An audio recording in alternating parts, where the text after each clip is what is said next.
Welcome to the Alameda County Behavioral Healthcare Services Innovation Grants Program Round 3 application tutorial.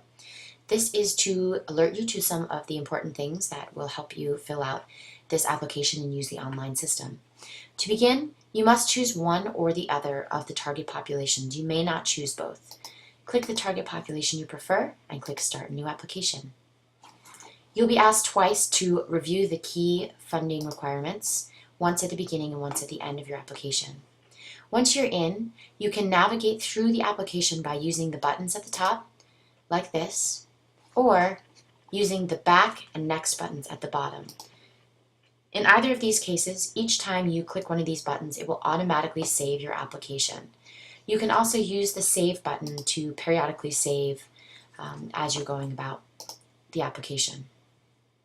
So as you're moving through, the second step you'll come to are the learning questions.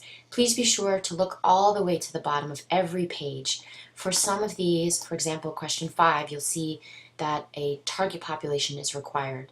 For the isolated adults and older adults application, a target population is required for every question that you're asking. You can choose multiple, click again to unchoose.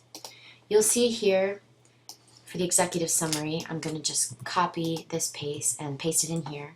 At the bottom there is a character counter. The limit for the box is listed at the bottom of the box. For this one there's 1,000 characters, which includes spaces. So far I've used 109. If I continue to paste in multiple bits of text, it will tell me when I've gone beyond and how far beyond I've gone. So right now I'm 417 characters over.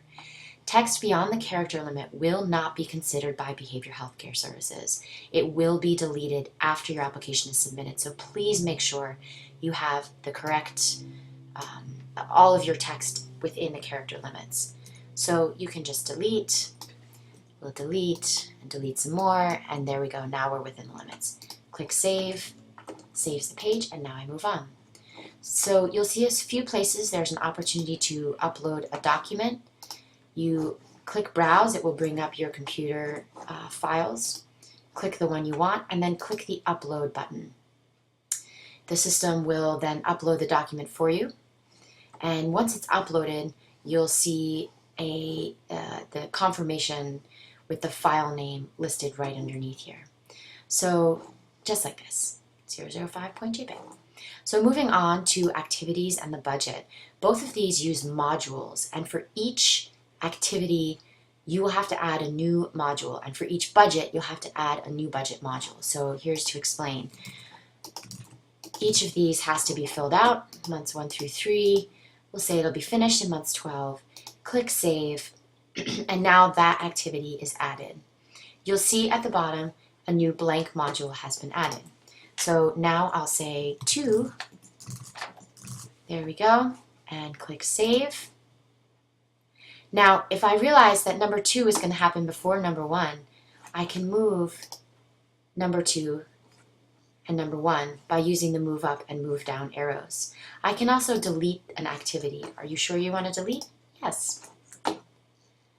The budget works in a very similar way, where for each personnel and non-personnel item, you'll have to create a new little module here. So we'll say this, cost 45, roll.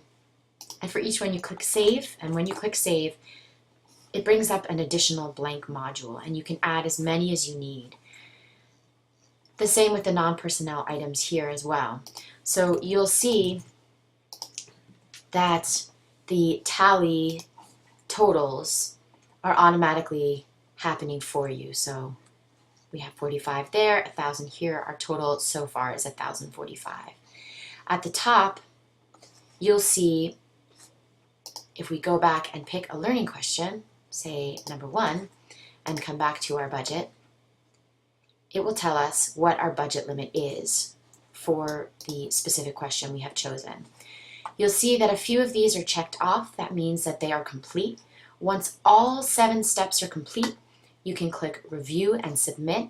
It will give you an opportunity to look over what you've done and make changes, and then you can submit your application. At any time, you can click Return to Summary Page, which brings you back to our summary page. And you'll find your started applications here, where you can print or go back